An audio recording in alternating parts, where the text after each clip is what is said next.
Hi, today is 2nd of September 2020, set number 21, 25 MCQs in 30 minutes. First section है this is about polity. Polity में अभी the principle of absolute liability काफ़ी ज़्यादा news में था because industries related certain disasters हुए, styrene gas हुआ, इसमें बात आती है कंपनसेशन देने का। वहाँ पे जो लाइफ लॉस हुआ है उसकी लायबिलिटी किसके पास होगी। So the principle of absolute liability is part of 19, 20, 21 or 22. So the right option is जो principal absolute liability है वो होता है article number 21, that is this C. Next question. Question number 2. This is regarding article 22. Consider the following statements. Protection provided under article 22 Article 22 against arrest and detention does not apply to enemy alien and those detained under preventive detention law. तो अगर detention होता है तो आपको certain rights मिलते हैं, but अगर आप एनिमी एलियन है या फिर detained under preventive detention law है तो ये राइट्स नहीं मिलेंगे। Persons detained under preventive detention law need not be presented before judicial magistrate within 24 hours. Usually arrest होता है तो 24 आवर्स के अंदर आपको प्रेजेंट किया जाना चाहिए, बट ये यूजुअली नहीं होगा। तो इसमें से करेक्ट स्टेटमेंट क्या है? So the right statement both. This is also true, enemy alien और प्रिवेंटिव डिटेंशन में ये प्रोविजंस नहीं है 22 के, और जो 24 आवर्स का विंडो है वो भी इन दोनों केसेस में नहीं मिलेगा। So the right option is this C. Now ये क्वेश्चन नंबर 3 है, inner line permit. Although fundamental rights हैं, आप इंडिया के किसी भी पार्ट में जा सकते हो फ्रीली, बट कुछ ऐसे स्टेट्स हैं जहाँ पे इनर लाइन परमिट होता है, परमिशन रिक्वायर्ड होता है, वहाँ की ट्राइबल्स आइडेंटिटी इन सबको प्रोटेक्ट करने के लिए ये प्रोविज़न है। इनमें से किन स्टेट के पास ये प्रोविज़न है? मणिपुर, मिजोरम, अरुणाचल और नागालैंड। अभी ये काफ़ी न्यूज़ में था, काफ़ी सारे नए स्टेट्स इसकी डिमांड कर रहे हैं ILP का। सो द राइट आंसर इज ये मणिपुर के पास भी है, मिजोरम के पास भी है, अरुणाचल भी है और नागालैंड भी है। So the right answer is this D. Assam अभी डिमांड कर रहा है ILP का। Then this is question number 4। Consider the following statements. Constitution जो इंडिया का है ये does not mention the seat of supreme court and the city where it shall sit. मतलब कॉन्स्टिट्यूशन में ऐसा कहीं नहीं लिखा है। इंडिया में इंटीग्रेटेड जुडिशरी है, सुप्रीम कोर्ट दिल्ली में बैठ रही है, तो कॉन्स्टिट्यूशन में ऐसा नहीं लिखा है कि कहाँ पे प्रिंसिपल दिस सीट होगा जुडिशरी का और वो किस शहर में है। Chief justice of India with approval of the president decide कर सकते हैं place of seat of supreme court outside Delhi. Chief justice of India के पास पावर है प्रेसिडेंट से कंसल्ट करके ये जो प्लेस है ये बाहर शिफ्ट हो सकता है। तो इसमें से करेक्ट ऑप्शन क्या होगा? तो सी। कॉन्स्टिट्यूशन में ड्यूली मेंशन है कि सीट ऑफ सुप्रीम कोर्ट कहाँ पे होगा, आर्टिकल 130 में। So the right answer is this B only. यहाँ पे CJI को पावर है, वो इसको चेंज भी कर सकते हैं। So the right option is this B. This is true, this is not true. ये क्वेश्चन नंबर 5 है। विच ऑफ द फॉलोइंग, अभी लोकपाल भी काफ़ी न्यूज़ में है, which of the following are included in the selection committee for the chairperson and member of Lokpal. Lokpal का selection होगा तो उस सिलेक्शन पैनल में कौन कौन होगा? प्राइम मिनिस्टर, तो यस प्राइम मिनिस्टर तो होंगे, तो ये सारे ऑप्शंस में है। Speaker, leader of opposition in the Lok Sabha and leader of opposition in the Rajya Sabha and chief justice of India. तो यहाँ इंक्लूडेड क्या होंगे कमिटी में, लोकपाल सिलेक्शन कमिटी में? अब सी, यहाँ जो राज्यसभा होता है उसकी ज़रूरत नहीं है, यहाँ पे केवल 1, 2, 3 एंड 5 है। Prime minister, speaker, leader of opposition, Lok Sabha के and chief justice of India. Rajya Sabha का इसमें इंक्लूडेड नहीं है लोकपाल सिलेक्शन कमिटी में। So the right option is this C. Now ये पॉलिटी का सेक्शन था। Now let us move to history. Sometimes back newspaper में आया था ये वर्ड अरिका मेदू। ये एक आर्कियोलॉजिकल साइट है, यहाँ पे ग्रीक रोमन एक पोर्ट है, काफ़ी इनके ट्रेड के कुछ यहाँ पे रिलिक्स मिले हैं। अरिका मेडू आर्कियोलॉजिकल साइट है, काफ़ी इंपॉर्टेंट है। ये रिसेंटली अभी न्यूज़ में था। ये कहाँ पे है? अरिका मेदू पोर्ट है। केरला में है, तमिलनाडु में है, पुडुचेरी में है या आंध्र प्रदेश में है? So the right option is this Puducherry. This is in Puducherry. C is the right option. Number 7. According to the narrative, there is a dialogue between Buddha and Mara. Buddha enlightenment की तरफ जा रहे थे. एनलाइटनमेंट तो उनके डिस्ट्रैक्शंस भी थे. तो मारा और बुद्धा के जो डायलॉग्स हैं, तो Buddha is shown his right hand inclining towards showing. Buddha ने, ये एनसीईआरटी में हमने पढ़ा है, बुद्धा ने अपना राइट हैंड इंक्लाइन किया था. ये मुद्राज होती हैं बहुत सारी, अभय मुद्रा होती है एंड ऑल. तो मारा को ये क्या बताया? Mara that his place belongs to the earth and he must dissolve in it. Buddha ने मारा को ये मैसेज दिया. Earth as a witness to his generosity, that the earth will be his final place of dissolution, that he has conquered Mara. तो बुद्धा यहाँ क्या message देना चाह रहे थे जब his right hand inclining towards the earth showing? So the right option is this B. Buddha witness दे रहे थे दिस जनरोसिटी. अर्थ है as a witness of his generosity. Earth witness है जनरोसिटी का. This message Buddha was trying to convey to Mara. So this is 7th. ये number 8 है. यहाँ पे ये पेयर्स हमें करेक्टली मैच करना है. दरगाह, खानका, ईदगाह और कुलदेसैक. दरगाह होती है ओपन प्रेयर प्लेस होता है मुस्लिम्स का, प्राइमरीली मेंट फॉर ईद. खानका होता है टूम ऑफ अ सूफी सेंट. ईदगाह होता है सूफी लॉज. रेस्ट हाउस होता है ट्रेवलर्स प्लेसेस का, discuss spiritual matter and the blessings of cents and here Sufi music. और कुलदेसैक होता है street with the dead and. अब इसमें करेक्टली क्या मैच है? तो इसमें करेक्टली जो मैच्ड है, ये दरगाह इज रॉन्ग. दरगाह जो होती है, dargah is a tomb of a sufi saint. खानका जो होता है ये एक लॉज होती है, often used as a rest house of traveller. और जो ईदगाह होती है ये होता है ओपन प्रेयर प्लेस होता है जहाँ पे दिस प्रेयर्स होती है. ये एब्सोल्युटली करेक्ट है. ये एक स्ट्रीट है with a dead end. So the right option is this D. Now number 9. Quit India movement काफ़ी इंपॉर्टेंट है. गांधी जी के टाइम पे 1920, 1930 something, 1940 something. NCM, CDM and QIM, ये इंपॉर्टेंट है. क्विट इंडिया कैंपेन मूवमेंट था 1942 में लॉन्च हुआ. इसका रीज़न क्या है? फेलियर हुआ क्रिप्स मिशन का. इमीडिएट ट्रिगर किया महात्मा गांधी जी को to launch Quit India movement against British rule. Cripps mission failure हुआ, गांधी जी ने कहा हम क्विट इंडिया मूवमेंट स्टार्ट करेंगे. महात्मा गांधी जी ने मूवमेंट लीड किया, ट्रैवल किया extensively length and breadth of the country में. नाउ ये बिल्कुल करेक्ट है. क्रिप्स मिशन फेलियर हुआ तो इन्होंने क्विट इंडिया मूवमेंट का डिसीजन ट्रिगर हुआ. बट जैसे ही ये एक्शन लेते, ब्रिटिशर्स ने जितने सीनियर मोस्ट लीडर्स थे सबको जेल में डाल दिया. तो गांधी जी को ये चांस नहीं मिला. सो the right option is this A. Right option is this A. Only one only. ये नंबर 10 है. इंग्लिश वीकली होता है न्यू इंडिया.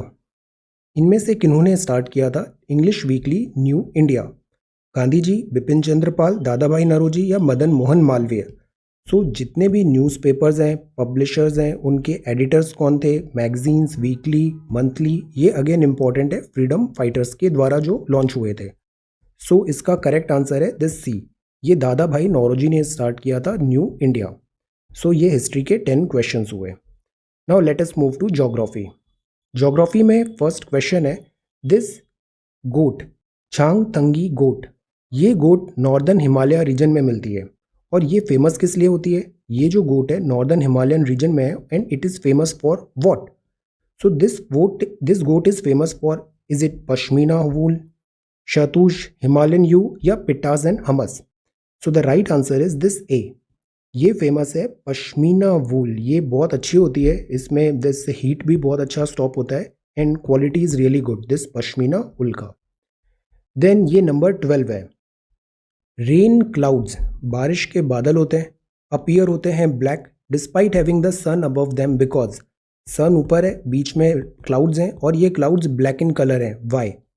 क्लाउड्स अक्यूमुलेट करते हैं इलेक्ट्रोस्टैटिक चार्ज. हमने पढ़ा था चार्ज ऐसे फॉर्म होता है एंड देन ये चार्ज कई बार क्लाउड के विद इन लाइटनिंग होती है या कई बार ग्राउंड में स्ट्राइक होता है. रेन बियरिंग क्लाउड्स एब्जॉर्ब करते हैं most of the solar insolation falling on them. So solar insolation ये एब्जॉर्ब कर लिया है. Clouds scatter light received by them. Clouds scatter कर देते हैं लाइट रिसीव्ड बाय देम. सो इसमें करेक्ट ऑप्शन क्या होगा? The correct option is this D. D correct option है, बिकॉज लाइट्स ये पूरी स्कैटर हो जाएगा तो यहाँ पे क्या होगा, वो ब्लैक इन कलर दिखने लग जाएंगे, that is why they look like this black. इन्होंने सारी लाइट्स को यहाँ पे स्कैटर कर दिया है तो ये एज अ ब्लैक यहाँ पे लुक होता है। Cloud scatters light received by them, so the right option is this D. Now this is number 13। अगर दो प्लेस मैप में फॉल हैं सेम आइसोक्रोन लाइन पे, it implies that, iso means होता है same and this is chrone. Isochrone line जो होती है वो क्या होती है, ये भी अगेन इंपॉर्टेंट है, same pressure, same temperature, same salt, this is iso, तो ये आइसोक्रोन लाइन है। ये सिमिलर मैग्नेटिक लैटिट्यूड पे है, ये लोकेटेड है सिमिलर टेरेन्स में, they are located on similar terrains. ये इक्वल अमाउंट ऑफ टाइम लगेगा to reach from a particular location. ये एक्सपीरियंस करते हैं same weather condition at the same time in a year, same year पे same type of weather condition. तो जो आइसोक्रोन होते हैं ना, that is related to time, chrone time, तो यहाँ इक्वल टाइम लगता है to reach from a particular location. So the right option is this C is the right option. Isochrone line जो है वो बताएगी कि कितना टाइम लगेगा उस पर्टिकुलर पोजीशन लोकेशन पे पहुंचने के लिए from this place, that is this C. ये नंबर 14 है, शिफ्टिंग कल्टीवेशन। एनसीईआरटी में इसमें बहुत अच्छे से चैप्टर दिया हुआ है, different names and all, this is important. Shifting cultivation environment के लिए ये सस्टेनेबल नहीं माना जा रहा है। झुम कहाँ पे होता है, north eastern state of India में, milpa Indonesia and Malaysia, ladang central America and Mexico. तो इसमें से करेक्टली क्या मैच्ड है, जो मिल्पा होता है ये रॉन्ग है, मिल्पा होता है सेंट्रल अमेरिका एंड मैक्सिको में एंड लडांग है दिस इंडोनेशिया एंड मलेशिया में। So the right option is this A, one only. झुम नॉर्थ ईस्ट में होता है, ये दोनों ऐसे क्रॉस करने हैं हमें। So this is number 14। ये नंबर 15 है, consider the following pairs regarding age sex pyramid with their characteristics. अभी एक रिपोर्ट आया था, उसमें ये बताया कि इंडिया का पॉपुलेशन 2050-60 तक पीक होगा, 1.61 बिलियन तक पहुंचेंगे और उसके बाद ईयर एंड तक हम वापस हो जाएंगे 1 बिलियन, ये 0.6 will be gone, population adjustment होगा। एक्सपैंडिंग पॉपुलेशन का कैसा शेप होता है, ट्राइंगुलर, कांस्टेंट का बेल शेप्ड, डिक्लाइनिंग का नैरो बेस। एक्सपैंडिंग पॉपुलेशन होती है मतलब नीचे बहुत सारे हैं, बच्चे बहुत सारे हैं और जो एजेड हैं वो कम है, मतलब पॉपुलेशन बढ़ रही है, तो एक्सपैंडिंग है, that is this triangular shaped pyramid type. Constant population है, कांस्टेंट पॉपुलेशन मतलब ये बेल शेप्ड है, टैपर्ड टुवर्ड्स द एंड है, नॉर्मली यहाँ पे पॉपुलेशन मोर और लेस कांस्टेंट रहेगी। डिक्लाइनिंग है मतलब नैरो बेस है और टैपर्ड टॉप है, समथिंग लाइक दिस, मतलब एज ओल्ड पीपल ज़्यादा हैं और जो यंग है दे आर लेस। ऐसा एक एग्जाम्पल बताइए डिक्लाइनिंग पॉपुलेशन का, narrow base and tapered top का। तो इसमें तीनों करेक्टली हैं, this is true and this is also true. So ये ज्योग्राफी के 15 क्वेश्चंस हो गए। Now let us talk about economics. Which of the following forms part of capital account of India. Accounts पढ़े थे हमने, कैपिटल में आता है और एक होता है रेवेन्यू में भी। रेमिटेंस जो हम रिसीव करते हैं एनआरआई से, जैसे वो यूएई गल्फ कंट्रीज में एनआरआई रह रहे हैं, वो अगर पैसा इंडिया में भेजेंगे तो इंडिया के किस अकाउंट में उसे हम काउंट करेंगे, कैपिटल में या फिर नहीं, ये एब्सोल्युटली रॉन्ग है। तो this is gone, this is gone, this is gone. Remittance जो होता है वो कैपिटल अकाउंट में नहीं आता है। Foreign exchange earn from trade in invisibles, ये भी कैपिटल अकाउंट में नहीं आता है। यहाँ पूछा है correct answers using the codes below. So capital account में आएगा जो लोन हमने दिया है, जैसे अभी श्रीलंका के जो नई गवर्नमेंट आई थी उन्होंने लोन्स एंड दिस इनकी बात किया था, मोरेटोरियम की भी। तो लोन गिवन टू जैसे श्रीलंका अगर हुआ तो वो हमारे कैपिटल अकाउंट में काउंट होगा। So the right option is this B, two only. ये लॉ भी अगेन न्यूज़ में है बिकॉज कोविड-19 हुआ तो यहाँ पे फूड का शॉर्टेज भी है, तो ऐसे बहुत सारी चीज़ें हो रही है। तो इसमें एक ये पुराना थ्योरी है इकोनॉमिस्ट का, एंजल्स लॉ, ये क्या बोलता है, percentage of income allocated for food purchases decreases as income rises. मतलब जैसे आप अगर सपोज लोअर मिडिल इनकम में हैं तो आपकी इनकम का ज़्यादा पैसा खाने में खर्च होगा, हायर इनकम ग्रुप में है तो आपकी इनकम का टोटल का इनकम का कम पार्ट दिस फूड में आप स्पेंड करोगे। रिलेशनशिप होता है ये बिटवीन टैक्स रेट का and amount of tax revenue collected by the government, tax का rate and amount of tax revenue. ये ग्राफिकल रिप्रेजेंटेशन होता है डिस्ट्रीब्यूशन ऑफ इनकम का और वेल्थ का, इनकम एंड वेल्थ, या नन ऑफ द अबव। तो the right option is this A. ये अभी इसलिए न्यूज़ में है बिकॉज फूड इनकम लॉसेज हो रहा है, तो फूड जो बेसिक फूड नेसेसरी होता है उसमें एक्सपेंडिचर्स करना डिफिकल्ट हो रहा है। दैट इज वाई गवर्नमेंट ने दिस प्रधानमंत्री अभी योजना लाए थे, गरीब Kalyan Yojana. That is why उसमें ये फूड एंड ऑल का सिक्योरिटी इंपॉर्टेंट उन्होंने इंश्योर किया। So the right option is this A. ये नंबर 18 है, rolling back of the state. ये अक्सर टर्म यूज होता है इकोनॉमिक्स में, ये कहाँ पे यूज होगा, बेस्ट कॉन्टेक्स्ट क्या हो सकता है? Rolling back of the state. अब इसके मीनिंग में ही लिखा है स्टेट्स पीछे पुश हो रहा है, पीछे की तरफ हट रहा है। स्टेट्स डोमिनेट कहाँ पे होगा, कम्युनिस्ट में, सोशलिस्ट में, इंडिकेटिव प्लानिंग में, या कैपिटलिस्ट में? तो कैपिटलिस्ट में तो वैसे भी स्टेट आगे नहीं रहता है, प्राइवेट प्लेयर्स आगे होते हैं, तो दिस इज नॉट राइट।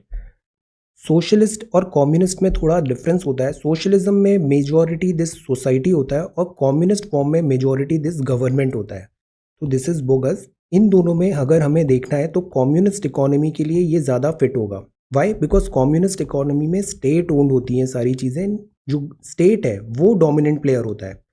तो यहाँ पे this A is the right answer. Communist economy में ये रोलिंग बैक ऑफ स्टेट्स होगा। So the right answer is this A, rolling back of the states. Solution that is a. अब कुछ banks होते हैं, जैसे 2007 का जब क्राइसिस हुआ था तो कुछ जो बैंक्स थे काफ़ी इंपॉर्टेंट थे, उनका फेलियर हुआ और वर्ल्ड रिसेशन में पुश हो गया।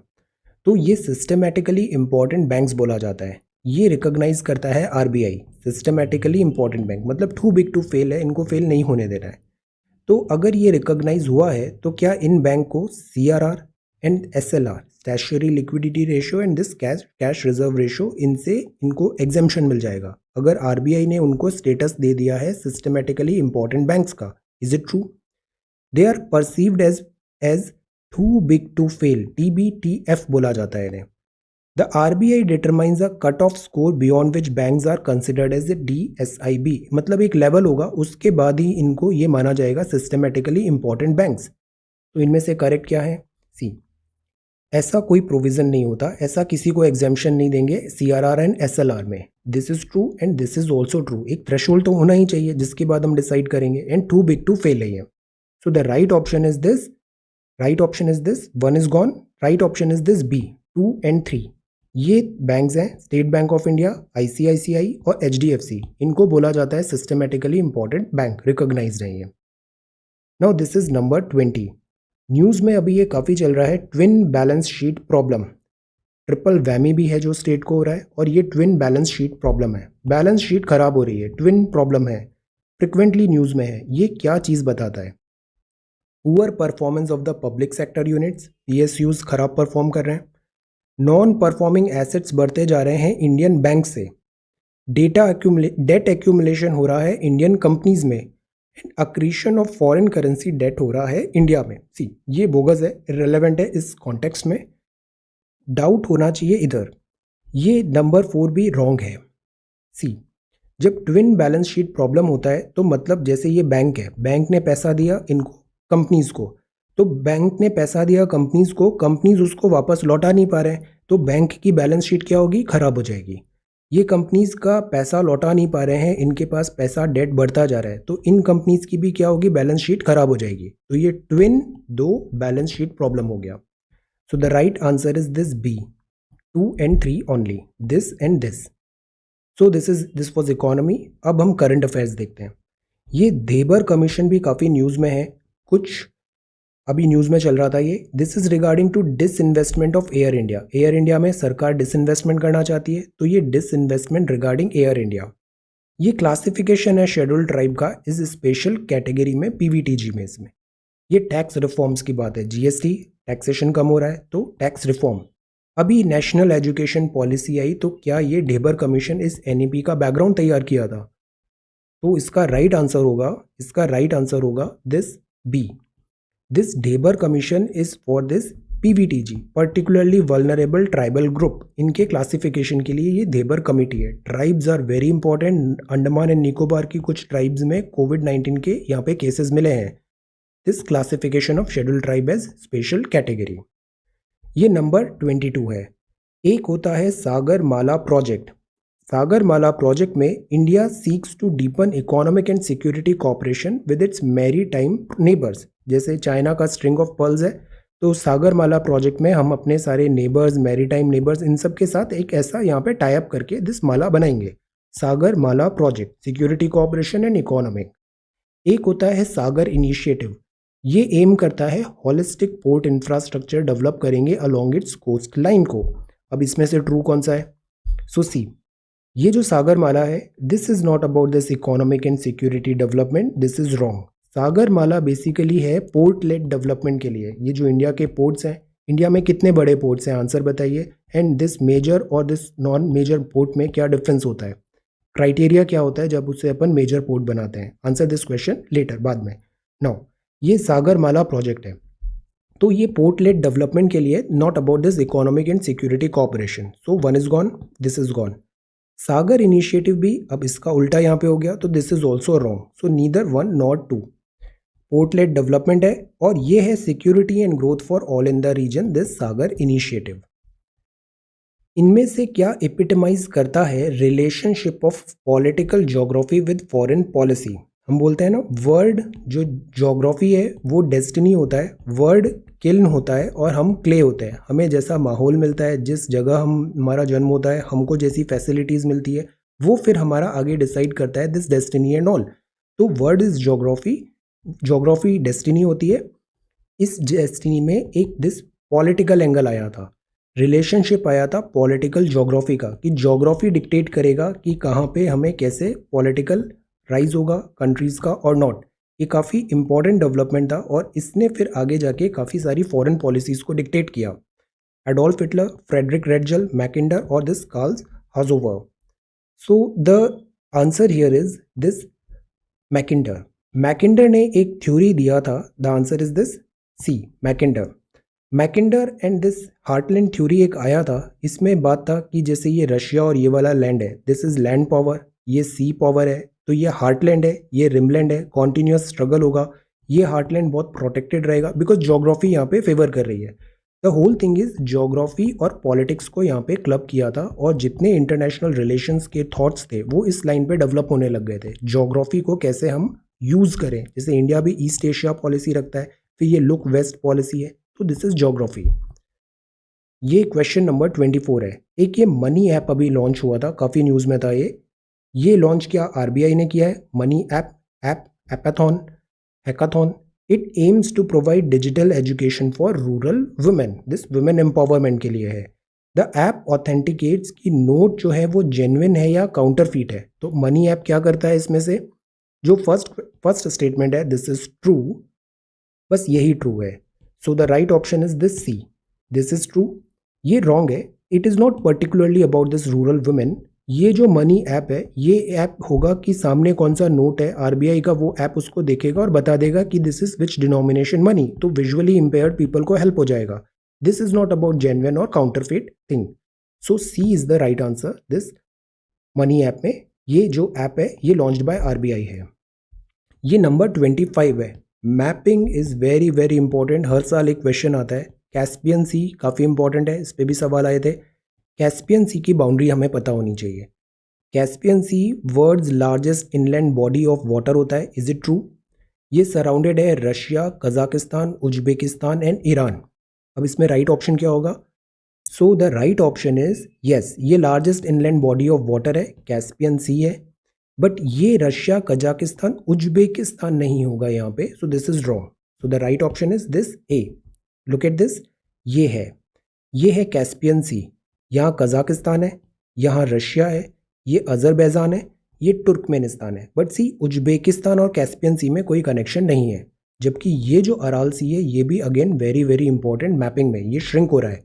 अराल सी कहाँ पर है? कजाकिस्तान और उज्बेकिस्तान में। I am thinking to prepare one this video on this mapping, important mapping and all, let me no.